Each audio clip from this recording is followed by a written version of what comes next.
ليه في ناس فقيرة بيبقى عندها صعوبة في التعليم والتركيز والتطور كمان والتطوير في عقلهم؟ لو انت واحد منهم كمل الفيديو ده عشان هيغير تفكيرك كله. الفقر هو اللي بيخلق الجهل، لأن الفقير غالبا مش قادر يستثمر في نفسه، لا أكل كويس عارف يشتريه، ولا تعليم كويس عارف يتعلمه، ولا بيئة تساعده إن مخه يشتغل صح ويكتسب خبرات وتجارب.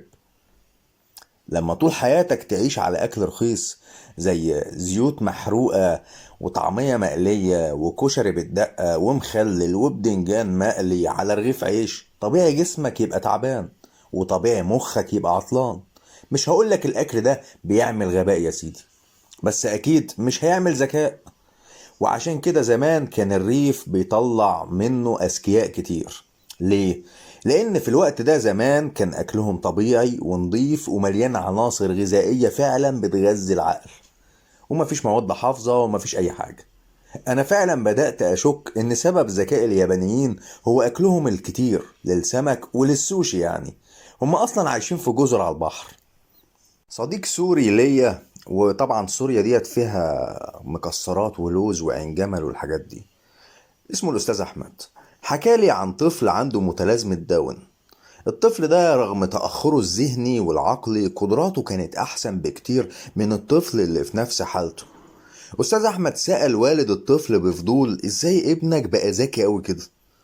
الأب قال له بكل بساطة أنا استثمرت فيه من يوم ما اتولد، صرفت عليه كل قرش في جيبي، بقيت بشتري له كل يوم مكسرات غالية زي اللوز وعين الجمل والفستق والبندق وشوكولاتة غامقة وأسماك، ودخل كمان مدرسة متخصصة لتنمية المهارات. والنتيجة الولد زي ما انت شايف اتطور بشكل واضح قوي وقدراته اتحسنت جدا وبقى أحسن بكتير من أي طفل زيه عنده نفس المشكلة بتاعته. الخلاصة، لو حاسس ان تركيزك ضعيف او تعلمك بطيء او نجاحك واقف، ده مش لانك غبي، ده لان مفيش حد استثمر فيك صح، لا زمان وانت صغير ولا حتى دلوقتي لما انت كبرت. العلاج ايه بقى؟ ركز معايا. تبدأ تاخد من دلوقتي اوميجا 3 او تاكل اسماك، اكل صحي على قد ميزانيتك تاكله.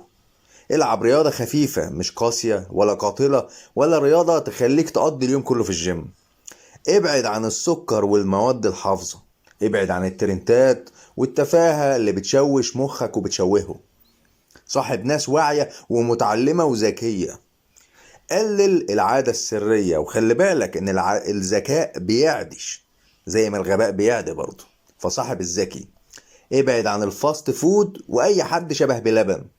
اشرب مية كتير على مدار اليوم وخد مالتي فيتامين والعب العاب ذكاء تشغل مخك. وصاحب ناس من ثقافة تانية أجانب يعني، وجرب الكلام ده لمدة شهر وشوف مخك هيتغير قد ايه، ويبقى تعالى قول لي عملت ايه. النصيحة الذهبية: حياتك بتتشكل على حسب نوع الأكل اللي بتاكله. مفهوم؟ نوع الأكل اللي بتاكله. عقلك هو اللي بيدفع التمن. أشوفكم في فيديو جديد، وما تنساش لايك واشتراك وتصلي على سيدنا محمد في التعليقات.